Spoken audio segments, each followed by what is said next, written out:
नमस्कार, मैं रजनीकांत सार्थ में आप सभी का बहुत बहुत स्वागत है। लैंड सर्वे की घोषणा के बाद पूरे बिहार में अभी अफरा तफरी का माहौल है। हर कोई सीईओ ऑफिस से लेकर डीसीएलआर ऑफिस तक चक्कर लगाता हुआ दिख रहा है। क्या कुछ लैंड सर्वे कहता है, क्या कुछ है बिहार में? काफी लंबे अरसे के बाद सर्वे की घोषणा की गई है बिहार सरकार की तरफ से। ऐसे में इन तमाम बिंदुओं पर हम बात करेंगे।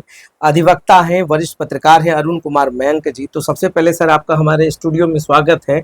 और सार्थ में जो आज लैंड सर्वे को लेकर के मुझे लगा कि जो अनुभव आपके पास है या जो कुछ आप समझ पा रहे हैं, उसको किस रूप में आप दर्शकों के साथ साझा करेंगे और क्या क्या परेशानी आपको खुद झेलनी पड़ रही है? जब आप जैसे लोगों को परेशानी हो रही तो आम लोगों का क्या होगा?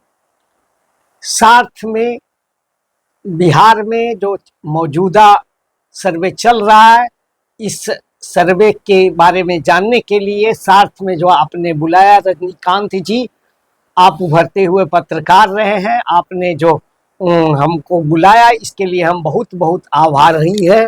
और इसके साथ साथ हम बिहार की जनता को यह बताना चाहेंगे कि यह जो चल रहा है लैंड सर्वे, इसके बारे में क्या क्या अनुभव हमारा रहा। जो थियोरिटिकल बात थी वो तो रहा ही, उसके साथ साथ प्रैक्टिकली जो हो रहा है।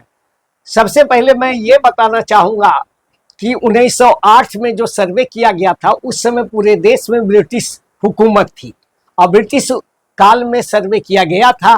तो एक बड़ी बात तो ये है कि आज़ादी के बाद यह पहला सर्वे हो रहा है। निश्चय ही ये जो लंबा अंतराल रहा और आज़ादी के बाद जो सर्वे का कार्य शुरू हुआ है, इसमें अगर ये सर्वे पूरा हो गया है तो पूरे बिहार वासियों के लिए बहुत बड़ी उपलब्धि होगी।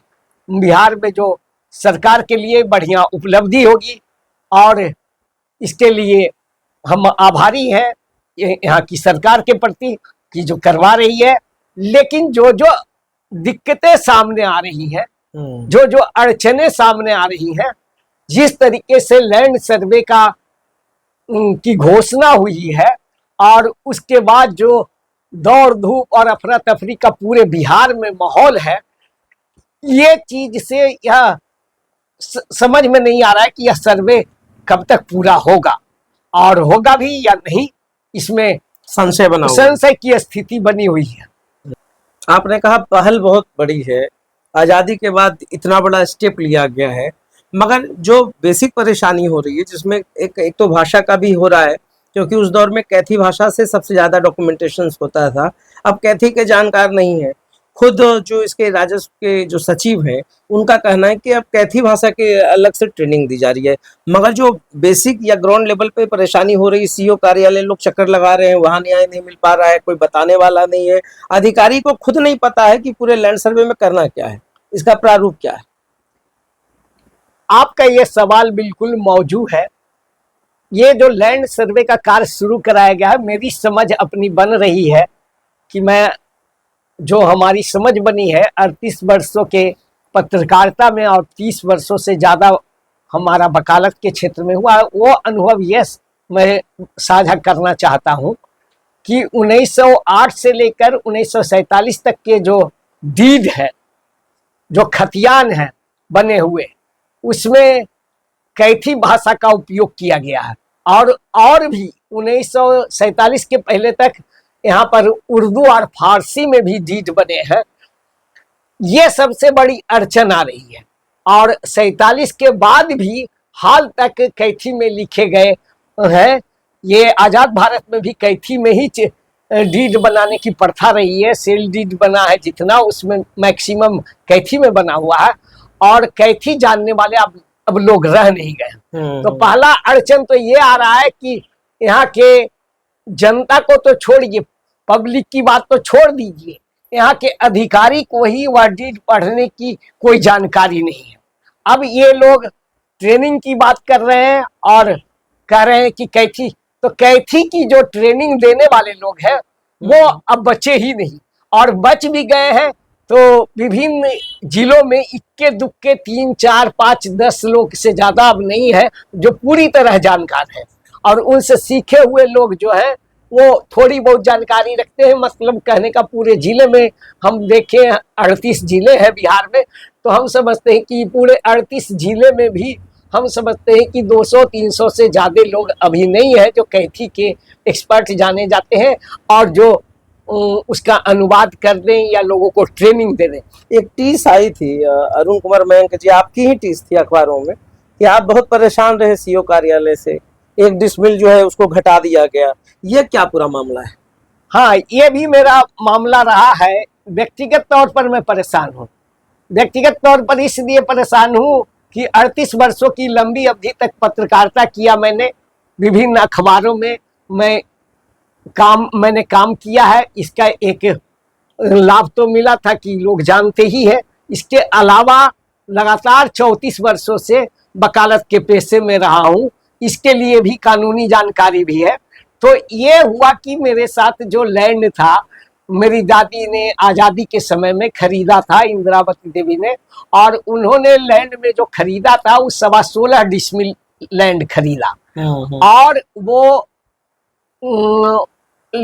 रजिस्टर 2 जिसको मूल पंजी कहा जाता है बिहार सरकार की भाषा में कि मूल पंजी, तो उस रजिस्टर 2 में जो मूल पंजी है उसमें 16.25 डिसमिल जमीन चढ़ा हुआ है, दर्ज है।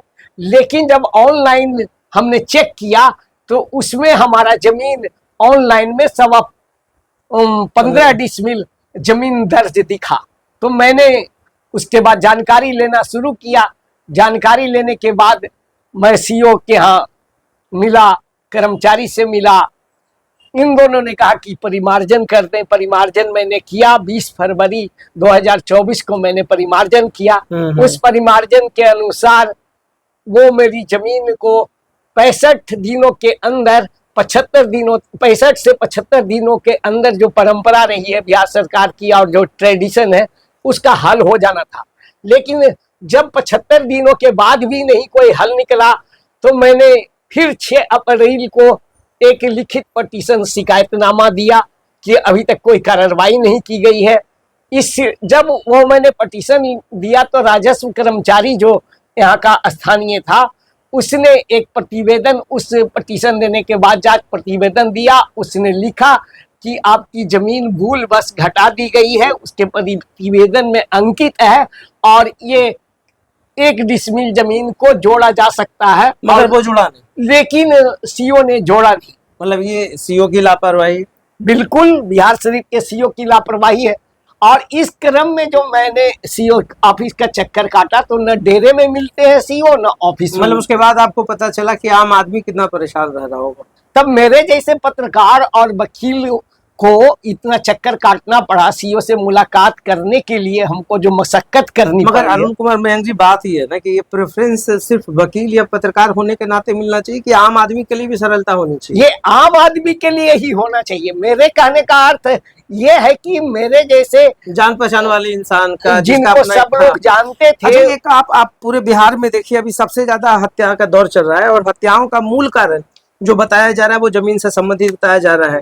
इस पर आपकी क्या रोशनी है? इस पर यह रोशनी है कि इसमें व्यवहारिक कठिनाइयां आ रही है। सरकार को पहले पूरा इसको जो है इस पर वर्क करना चाहिए था कि भूमि सर्वे कर रहे हैं और मैं अपना अनुभव बता रहा है। मेरा अपना अनुभव है कि इस सर्वे में जो है सरकार ने जल्दबाजी करना चाहिए और जल्दबाजी में फैसला लिया और पूरी प्लानिंग के साथ फैसला नहीं दिया। मतलब बंदूक दिया, कारतूस नहीं दिया। कारतूस नहीं दिया। और जो काम पहले करना चाहिए था कि कैथी की ट्रेनिंग पहले दे देने चाहिए था, वो दे रहे हैं, वो अब दे रहे हैं। और उससे भी बड़ी बात है कि ये जो पब्लिक जो दौड़ लगा रही है रजिस्टर 2 के चक्कर में, ये काम सरकार को करना चाहिए था। उसके यहाँ रजिस्टर 1 है और रजिस्टर 2 भी है। तो रजिस्टर 1 कहाँ है ये तो कोई बता ही नहीं रहे हैं, सीओ से लेके डीएम तक की रजिस्टर 1 कहाँ है।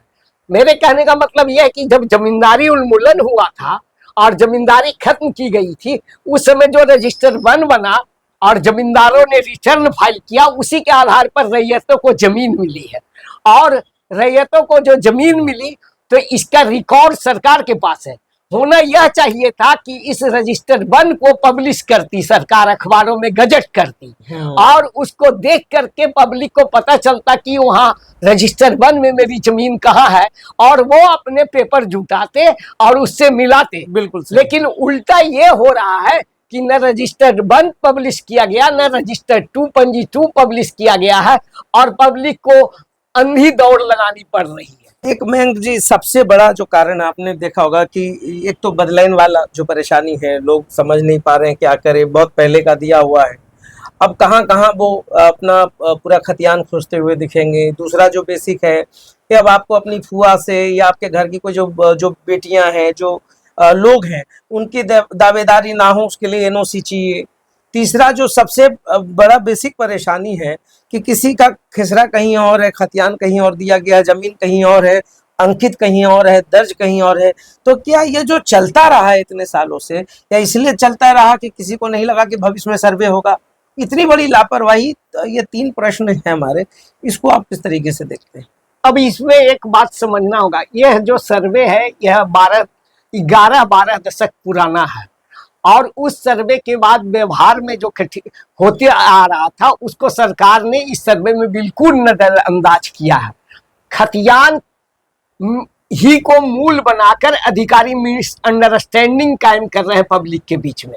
खतियान जिस समय बना था उसके बाद 3 पीढ़ी 4 पीढ़ी गुजर गया है, अब चौथी पीढ़ी आ रही है। तो चौथी पीढ़ी जब सामने आ रही है तो आपको सरकार का यह काम था कि खतियान के बाद जो सेल डीड बना है, सेल डीड के आधार पर म्यूटेशन करना चाहिए था और उसके अनुसार कायम करना चाहिए था, और ये चीज बताना चाहिए था कि खतियान में जो हो रहा है प्रैक्टिकली, अब जैसे ये था, एक था कि पहले तो कि रजिस्ट्री के साथ साथ वहां पर मौखिक रजिस्ट्री भी होती थी, ओरली रजिस्ट्री जिसको बोलते हैं, उसको कोर्ट में भी पेश किया जाता रहा है। डॉक्यूमेंट्री एविडेंस नहीं भी हो तो लीगल एविडेंस के आधार पर या व्यक्तिगत गवाही के आधार पर उसको माना जाता रहा पहले के मुकदमों में। तो एक मामला यह आ रहा है कि इसको यहाँ के अधिकारी जो सर्वे में जुटे हुए हैं, ये चौथी पीढ़ी के अधिकारी हैं, इनको पहले का कोई ज्ञान नहीं है कि पहले क्या चलता था नहीं चलता था। और एक बात वो पकड़ लिए हैं कि खतियान में आपका नाम नहीं है, खतियान में आपका नाम नहीं है तो वो जमीन 3 बार रजिस्ट्री हो चुकी है, तो खतियान में उस चौथे व्यक्ति का नाम कहां से आएगा? ये व्यवहारिक कठिनाई है। इसको सरकार को स्पष्ट निर्देश देना चाहिए कि आखिर इस तरह के कठिनाई में जो सेल डीड से ट्रांसफर हुआ है, तो ये सेल डीड सरकार ने बनाया और सेल डीड और परचेज डीड सरकार ने बनाया है, तो ये परचेज डीड जिनके पास है तो लैंड ऑफ पोजेशन एक्ट है, तो जिनके कब्जे में जमीन लगातार आ रहा है तो लैंड ऑफ पोजेशन एक्ट है, तो लैंड ऑफ पोजेशन एक्ट से उसकी पुष्टि की जानी चाहिए, उसकी जांच कराई जानी चाहिए। मगर मयंक जी, इसमें एक बात और भी है ना कि जो एनओसी की बात हो रही है कि आपको अपने घर की जो बेटियां हैं उनसे एनओसी लेना है। अब ये बताइए कि ये झगड़े का कारण बनेगा या झगड़ा सुलझेगा?